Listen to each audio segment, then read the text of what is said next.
Hello students, today we will study the chapter Nationalism in India. Now before we study the chapter Nationalism in India, I would like to stress upon the word nationalism. What does nationalism mean? Nationalism means the feeling of belonging to a particular nation. What are the elements which makes a person to feel that he belongs to a particular nation? First of all, there might be certain common criteria amongst the masses to be born together as a nation. Either their language should be the same, their culture should be the same, they should go through the same political and geographical and historical process. The history, the geography, and the politics should be the same. But India is a vast country with so many different languages spoken, with so many different ethnicities, with so many different culture that is followed here. How then India became a nation?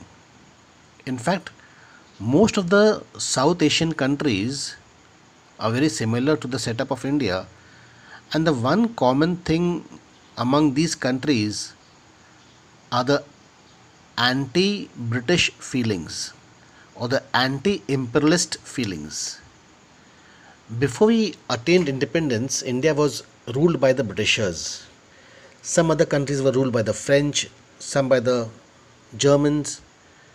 So there was an imperialist regime ruling over most of Asia and Africa. So these anti-imperialist feelings brought the people together into a nation. So also India became a nation under the British rule.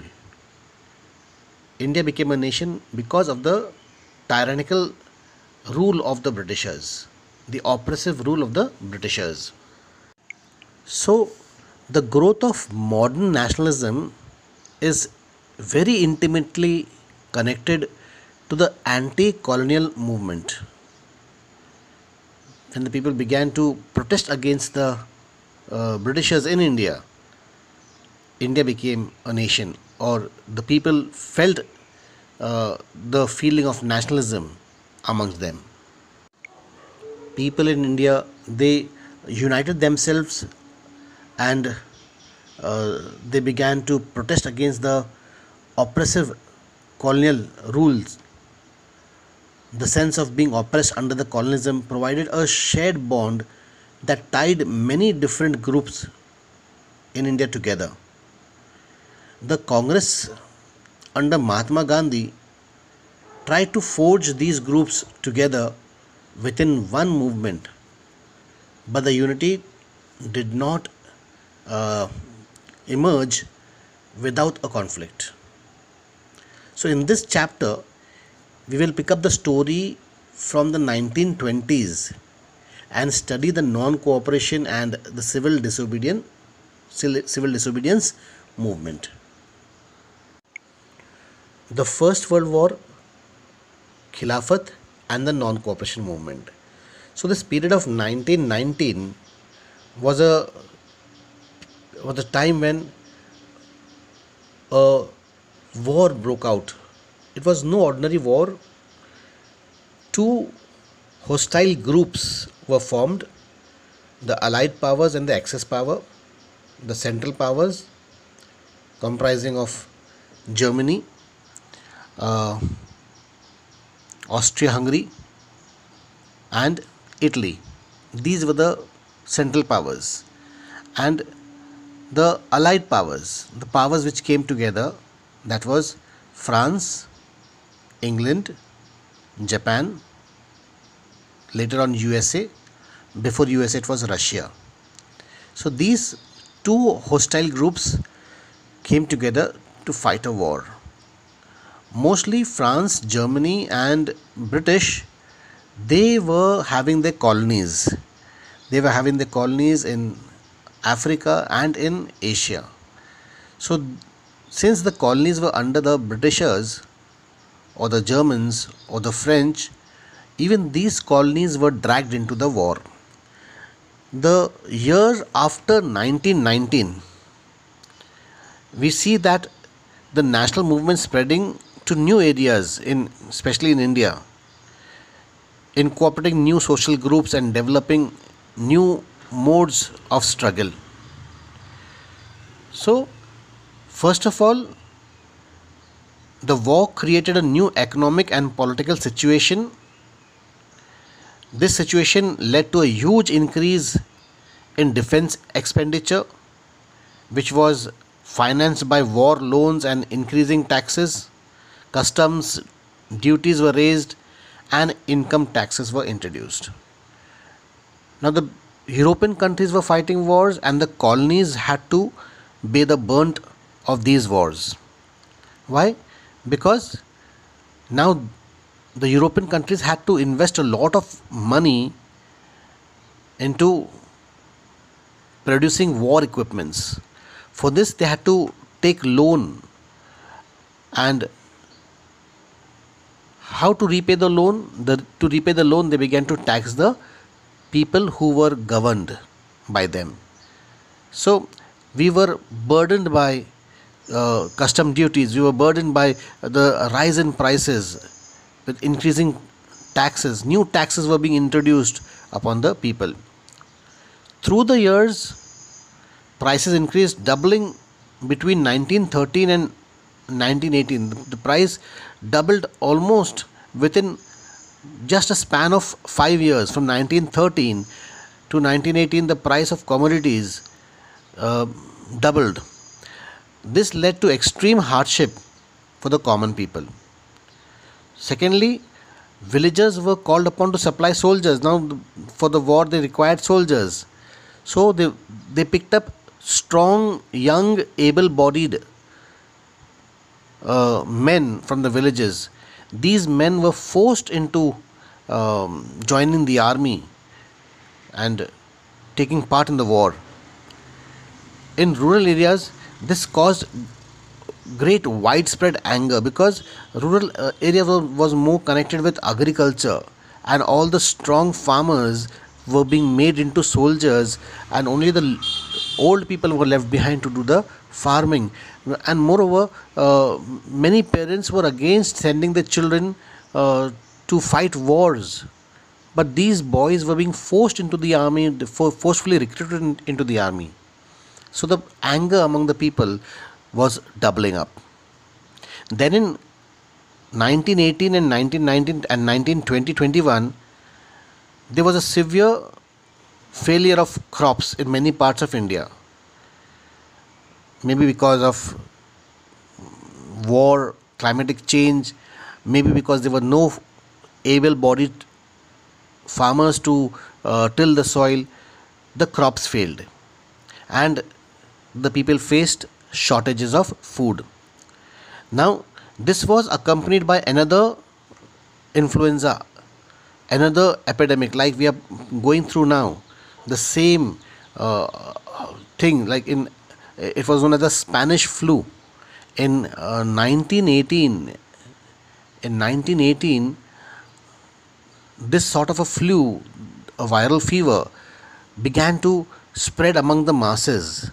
It was brought in by the soldiers who were taking part in the war. So what we are facing today, the COVID-19, in that time it was in 1918. This is 19. Sorry, it was in 1918. Almost exactly 100 years earlier, there was a similar pandemic. It was called as the influenza epidemic, or the Spanish flu. According to the census of 1921, around 12 to 13 million people were affected as a result of famine and as a result of epidemic, because of this disease and because of shortage of food. So people perished, people died as a result of how many? 12 to 13 million. So imagine now at the stage at which we are much better off of what happened around 100 years back. People hoped that their hardship would end after the war was over. But this did not happen.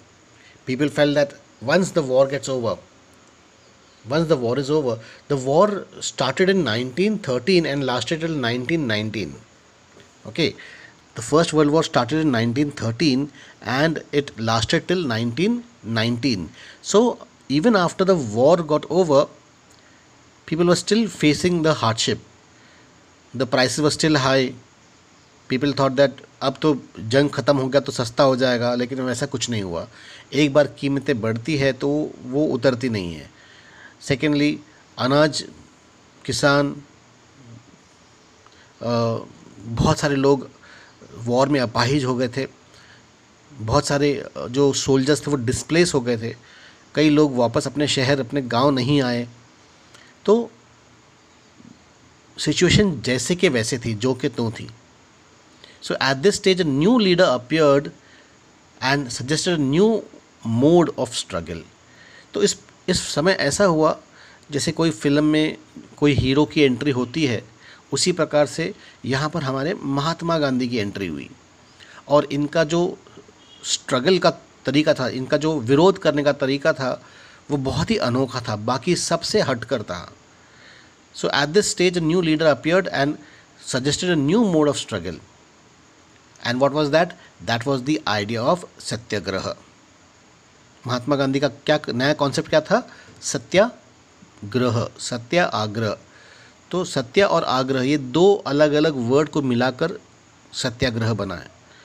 सत्य means truth and आग्रह means pertaining on it, sticking to one thing or requesting without the use of violence. So Mahatma Gandhi returned to India in January 1915. Returned to India from where? Okay, he went to South Africa. Mahatma Gandhi was in South Africa. So from South Africa he returned to India in January 1915. As you know, he had come from South Africa where he successfully fought the racist regime with a novel method of mass agitation. He involved the people of South Africa, especially the ones who were being affected by the biased rule by apartheid. There in South Africa, the colored people were treated differently than the white people, which he called as Satyagraha. The struggle, the fight against apartheid, he called this as Satyagraha. The idea of Satyagraha emphasized the power of truth and the need to search the truth. It suggested that if the cause was true, if the struggle was against injustice, then physical force was not necessary to fight the oppressor. अगर आपकी लड़ाई सत्य के लिए है तो आपको हिंसा की ज़रूरत नहीं पड़ेगी. You would not have to use force, you would not have to use violence if you are on the path of truth. Without seeking vengeance or being aggressive, a satyagrahi could win the battle through non-violence. Mahatma Gandhi का क्या मानना था? Without seeking वेजिनेंस, आपको बदला निकालने की ज़रूरत नहीं है, ना ही आपको एग्रेसिव होना है. सत्याग्रही है तो सत्याग्रही ये नॉन वायलेंस के थ्रू, अगर आप सत्याग्रही के रास्ते पर चलोगे तो आपको हिंसा की ज़रूरत नहीं पड़ेगी अपने मुकाम तक का पहुंचने के लिए. So the idea of satyagraha emphasise the power of truth and the need to search for the truth. It suggested that if the cause was true, if the struggle was against injustice, then physical force was not necessary to fight the oppressor. Without seeking vengeance or without being aggressive, a satyagrahi could win the battle through non-violence. Now, this could be done by appealing to the conscience of the oppressor. आपको उनके अंतरात्मा को टटोलना है। जो आपको oppress कर रहा है, जो आपके ऊपर जुर्म ढा रहा है, उनकी अंतरात्मा को आपको टटोलना है कि आप जो कर रहे हैं क्या वो सही है। This could be done by appealing to the conscience of the oppressor. People including the oppressors had been persuaded to see truth instead of being forced to accept truth through the use of violence. So Gandhi ji ने क्या किया था, लोगों को क्या ये विश्वास दिलाया, खास करके जो ऑप्रेसर था, जो जुर्म ढा रहे थे, जो अंग्रेज़ थे, उनको यह सच्चाई जताई कि आप जो कर रहे हैं वो गलत कर रहे हैं। सबक सिखाया उनको। सबक सिखाने के दो तरीके, मार पीट के, चलो सबक सिखाते हैं उनको, है ना, मार पीट के भी हम सबक सिखा सकते हैं, लेकिन गांधी जी ने मारा पीटी वाला काम नहीं किया। उनको बगैर वायलेंस के, बगैर हिंसा के उन्हें सबक सिखाया कि उनके अंतरात्मा को बताया कि देखो तुम जो कर रहे हैं वो गलत कर रहे हैं। By this struggle truth was bound to ultimately triumph. Mahatma Gandhi believe that this dharma of non violence would unite all the Indians, है ना। तो अगर हम हिंसक होते तो अंग्रेज़ तो हमसे भी ज़्यादा हिंसावादी थे, उनके पास तो आधुनिक हथियार थे। अभी उन्होंने फर्स्ट वर्ल्ड वॉर जीता था। तो कहाँ हम शांति प्रिय लोग, हमारे पास तो आधुनिक हथियार भी नहीं थे, तो हम अंग्रेज़ों के सामने किस प्रकार टिक पाते। तो महात्मा गांधी का ये जो तरीका था अहिंसा का, ये लोगों को ये जो है वो पटा। उनको लगा कि चलो हमें कोई हथियार तो उठाना नहीं है, बस मोर्चे में जाना है, नारेबाजी करनी है। लोगों के पास करने के लिए काम भी नहीं था, ऊपर से अंग्रेज़ों से परेशान थे, युद्ध से परेशान थे, ज़बरदस्ती उनके जो बच्चे को उठाकर फ़ौज में उठाकर डाल दे रहे थे उससे परेशान थे। तो लगा चलो जो महात्मा गांधी जो बता रहे हैं, जो तरीका बता रहे हैं, हम उसे अपना कर देखते हैं। तो इस प्रकार से महात्मा गांधी ने इंडियंस को एकजुट किया। इससे पहले उनको कोई फ़र्क नहीं पड़ रहा था उनके ऊपर कौन राज कर रहा है, मुग़ल राज कर रहे हैं, राजपूत राज कर रहे हैं, मराठा राज कर रहे हैं, इससे उनको कोई फ़र्क नहीं पड़ रहा था। अंग्रेज़ राज कर कोई फ़र्क नहीं पड़ रहा था। लेकिन जब उनके ऊपर फ़र्क तब पड़ने लगा जब अंग्रेज़ों उनके ऊपर अत्याचार ढाने लगे, उन्हें तंग करने लगे, और जब उनकी मुसीबतें बढ़ने लगी, जब गांधी जी ने बताया कि हमारे पास एक तरीका है जिससे हम अपनी खुद की सरकार बना सकते हैं, जहाँ पर हमारे ऊपर कोई परदेसी आकर हम पर राज नहीं करेगा, हम में से ही कोई नेता बनेगा, हम में से ही कोई सरकार बनेगी, जो खुद की परेशानियाँ जानता है वो परेशानियाँ हल करेगा। तब लोगों को ये बात पटने लगी और वो महात्मा गांधी के साथ में अहिंसा में जुड़ने लगे, सत्याग्रह में जुड़ने लगे, और इस प्रकार से feeling of nationalism grew among the Indians. After arriving in India, Mahatma Gandhi successfully organised satyagraha movements in various places. In 1916 he travel to Champaran in Bihar. देखिए ये बहुत इंपॉर्टेंट पॉइंट है, करके मैं रीड कर रहा हूँ आपके लिए। In 1916, he traveled to Champaran in Bihar to inspire the peasants to struggle against the oppressive plantation system. Then in 1917, he organized a satyagraha to support the peasants of Kheda district in Gujarat. तो एक के बाद एक उन्होंने दो ऐसे movements में लोगों को इन्वॉल्व किया अपने साथ में, उनके लिए लड़े। किस प्रकार से गांधी जी ने लोगों को अपने तरफ किया, उनके लिए लड़े। जब हम दूसरों के लिए कुछ करते हैं तो उनको लगता है यार ये आदमी को तो हमसे कुछ लेना देना था नहीं। हाँ, 1916 में क्या किया, वो कहाँ चले गए थे, वो बिहार चले गए थे, चंपारण में। वहाँ के जो पीजेंट्स थे उनके साथ में मिलकर जो ऑप्रेसिव प्लांटेशन सिस्टम था उसके खिलाफ उन्होंने आवाज़ उठाई। तो वहाँ के लोग गांधी जी से जुड़ गए। फिर उसके बाद में 1917 में he organise satyagraha to support the peasants of Kheda district in Gujarat. Gujarat के लोग फिर से आके मिल गए, बिहार और गुजरात के।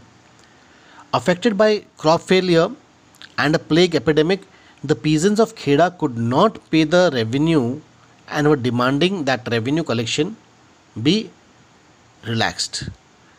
जो खेड़ा के जो लोग थे, जबरन गवर्नमेंट ने, सरकार ने, ब्रिटिश सरकार ने इनसे इंडिगो उगवाया था। इंडिगो उगवाने के लिए, इंडिगो यानी नील, इंडिगो उगवाने के लिए ब्रिटिश ने इनको लोन भी दिया था और उनसे कहा था कि आपका जब क्रॉप्स आएगा, आपका जब अनाज आएगा, उसको बेचकर हमें हमारा पैसा लौटा देना। लेकिन वॉर की वजह से और फेमाइन की वजह से ये अनाज जो है फेल हो गया। तो खेड़ा डिस्ट्रिक्ट के जो किसान थे उनके पास पैसे थे ही नहीं ब्रिटिशर्स को देने के लिए, तो ये कहाँ से पैसे लौटाते?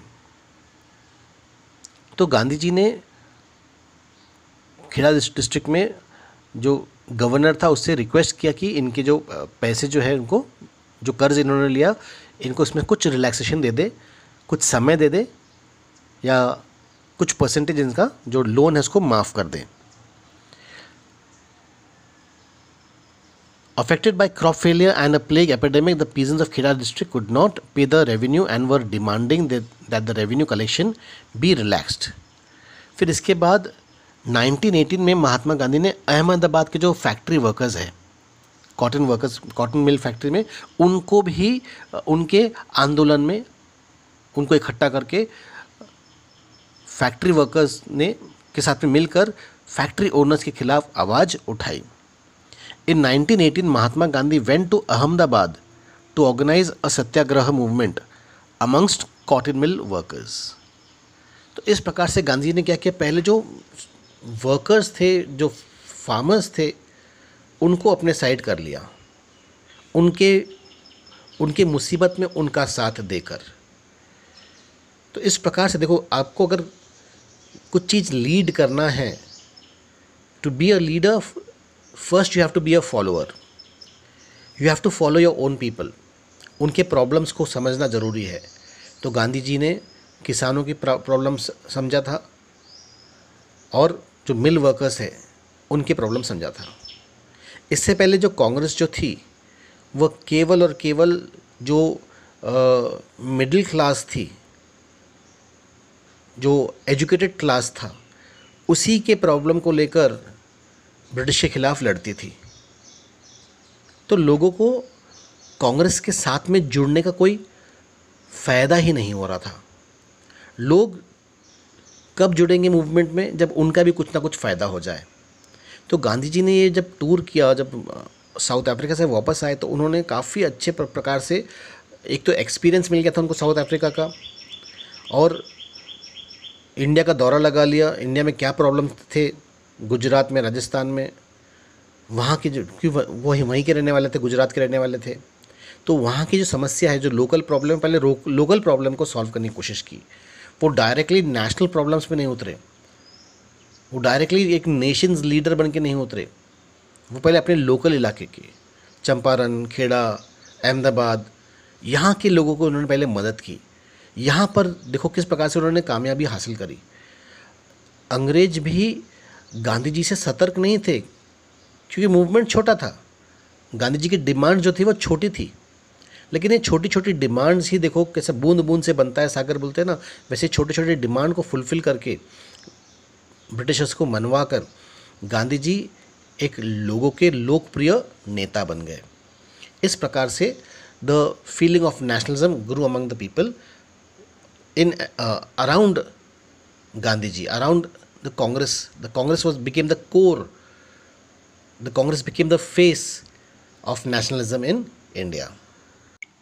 तो इस प्रकार the idea of satyagraha united the people as a nation, brought the people together against the Britishers. The second factor which brought the people against the Britishers was the Rowlatt Act. ये Rowlatt Act क्या था? What was this Rowlatt Act? The Rowlatt Act was considered as a black act. According to the Rowlatt Act, anybody could be arrested if the government felt that somebody is going against the British regime.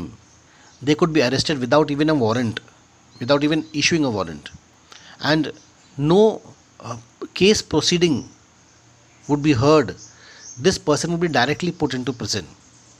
So this was the Rowlatt Act. Now, Gandhiji was emboldened with his success in Gujarat, in Champaran, in Ahmedabad, in Ahmedabad, in Gujarat, in Kheda district of Gujarat, and in Champaran in Bihar. He became bold. So Gandhiji in 1919 he decided to launch a nationwide satyagraha against the proposed Rowlatt Act. Now Gandhiji stepped into the national politics. Now a new act was being proposed. They were trying to introduce the Rowlatt Act of 1919. This act had been hurriedly passed through the Imperial Legislative Council despite the united opposition of the Indian members. The Rowlatt Act was passed. The Indian members in the council, they tried to oppose this act. It gave the government tremendous powers to repress political activities and allowed detention of political prisoners without trial for 2 years. Mahatma Gandhi wanted non-violence civil disobedience against such unjust laws, which would start with the Hartal on 6th April. So now Gandhiji found another source, another fuel to ignite the passion of nationalism among the people, and that was the Rowlatt Act. 2 साल वो हड़ताल करना चाहते थे, 2 साल इसको oppose करना चाहते थे. Rallies were organized in various cities. Workers went on strike in railway workshops. Shops were closed down.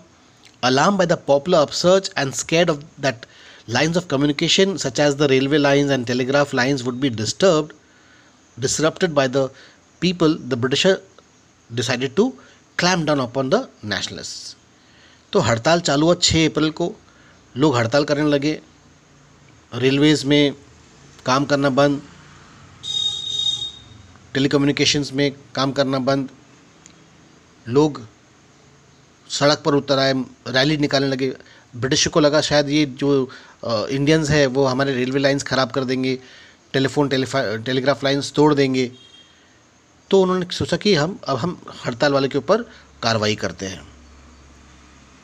Local leaders were picked up from Amritsar and Mahatma Gandhi was board from entering Delhi. Amritsar में जो लीडर्स थे उनको पकड़ लिया गया और महात्मा गांधी को दिल्ली आने से मना कर दिया. On 10th April, the police in Amritsar fired upon a peaceful procession, provoking widespread attacks on banks, post offices and railway stations. Martial law was imposed and General Dyer took command. ठीक है, तो क्या हुआ इस हड़ताल की? अब लोगों को नॉन वायलेंस की आदत तो थी नहीं. जब हड़ताल हुआ तो तोड़फोड़ चालू हुई, क्योंकि जब लीडर को पकड़े तो पुलिस स्टेशन के ऊपर हमला कर दिया लोगों ने. तो इसके रिटेलिएशन में जो ब्रिटिश गवर्नमेंट ने क्या किया, फायरिंग कर दी. और जनरल डायर ने मार्शल लॉ मतलब सड़क पर झुंड बनाना मना होता है. सड़क पर आप ग्रुप बनाकर खड़े नहीं हो सकते, ग्रुप बनाकर चल नहीं सकते. तो मार्शल लॉ पास हो गया था. जनरल डायर ने कमांड ले ली हाथ में. और पता है फिर आपको क्या हुआ? जलियांवाला बाग मैसकर हुआ 13 अप्रैल को. On 13 April the infamous Jallianwala Bagh incident took place. Jallianwala Bagh क्या है? जलियांवाला बाग एक मैदान है और जलियांवाला बाग के चारों तरफ बड़ी ऊंची ऊंची दीवारें हैं, इमारतें हैं, और आने के लिए केवल एक ही रास्ता है. तो बहुत सारे जो लोग थे, बैसाखी का समय था तो लोग बैसाखी के लिए यहाँ पर आए थे और यहाँ पर एक पीसफुल आंदोलन भी हो रहा था, मीटिंग भी हो रहे थे, लोग भाषण भी दे रहे थे. तो लोग चले गए देखने के लिए. जनरल डायर आए यहाँ पर और आते ही उन्होंने इन असेंबली के ऊपर फायरिंग बोल दिया. लोग इधर उधर भागने लगे, लेकिन बहुत सारे लोग इसमें मारे गए. कई लोग तो पैरों के नीचे रौंद कर मारे गए. बहुत सारे लोगों को गोलियां लग गई. तो ये जलियांवाला बाग इंसिडेंट हुआ था यहाँ पर. So on 13th April the infamous Jallianwala Bagh incident took place. On that day, a large crowd gathered in the enclosed ground of Jallianwala Bagh Some came to protest against the government's new repressive policies. Others had come to attend the annual Baisakhi festival, fair, Mela. Being from outside the city, many villagers were not aware of the martial law that had been imposed. General Dyer entered the area, blocked the exit point, and opened fire on the crowd, killing hundreds. His main intention was to, as he said later, was to produce a moral effect, to create fear in the mind of the satyagrahis, a feeling of terror, a feeling of awe. तो जैसा जलियांवाला बाग की जो खबर जो है लोगों के बीच में पहुंचने लगी, तो लोग तो और बौखला गए. द गवर्नमेंट, देवर स्ट्राइक्स, अलग अलग जगह पर क्लैशेस होना चालू हो गए, मारा पीटी चालू हो गई गवर्नमेंट के बीच में और पुलिस के बीच में. गवर्नमेंट बिल्डिंग को अटैक करने लगे. तो सरकार क्या करी, ब्रिटिश सरकार ने क्या किया, इनके ऊपर और भी ब्रूटल रिप्रेशन, और भी बुरी तरीके से इनके ऊपर से टूट पड़े. उनका मकसद क्या था, इनको ह्यूमिलेट करना, इनको डराना, इनको अपने मकसद से दूर कर देना सत्याग्रही को. अमृतसर में और लाहौर में लोगों को तो ज़मीन के ऊपर रेंगते हुए जाना पड़ता था. जहाँ पर भी ब्रिटिश का फ्लैग होता था, जहाँ पर भी ब्रिटिश के ऑफिस होते थे, उनको सलाम करते हुए निकलना पड़ता था. अंग्रेज़ दिखे तो उनको सलाम करना पड़ता था. गुर्जरवाला पंजाब में जो पाकिस्तान में है, वहाँ पर आज भी एक जगह कहता है, उसको कहते हैं लोग क्रॉलिंग स्ट्रीट. वहाँ पे लोगों को अपने पैरों पे, घुटनों पे और हाथ के बल, घुटने और हाथ के बल चलना पड़ता था. ऐसे इनके साथ में उन्होंने ये किए थे. तो इसके बारे में हम अगले क्लास में और डिटेल में जानेंगे, जलियांवाला बाग के बारे में, और क्यों महात्मा गांधी ने नॉन कोऑपरेशन अपनाया था. तो पहला पॉइंट तो क्लियर है वो अपना, कम से कम कि ये आइडिया ऑफ सत्याग्रह क्या है और रॉयल एक्ट क्या था. जलियांवाला बाग के बारे में और नॉन कोऑपरेशन मूवमेंट और सिविल डिसोबीडियंस मूवमेंट के बारे में हम अगले क्लास में जानेंगे.